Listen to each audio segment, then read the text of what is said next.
உள்ள படுத்திருக்கான்பா. சாப்பிட்டானே இல்லையாடா? அம்மா திட்டியும் சாப்பிடாம கிடக்காம்பா. இவளுக்கு இதே ஒரு வேலையா போச்சு. போத்து போட்டு விளையாடி இந்த பிள்ளைய திட்டிட்டே இருக்க. உள்ளே திட்டிக்கிட்டே எப்ப பார்த்தாலும்.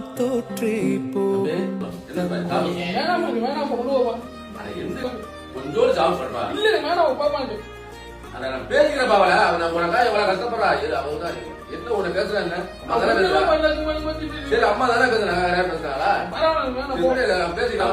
சாப்பிடாம இருக்கக்கூடாது. கொஞ்சோடு சாப்பிட்டு படுப்பா.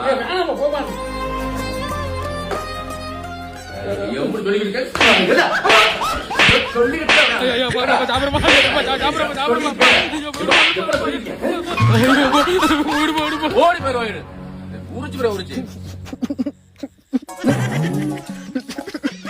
உனக்கு சந்தோஷம்.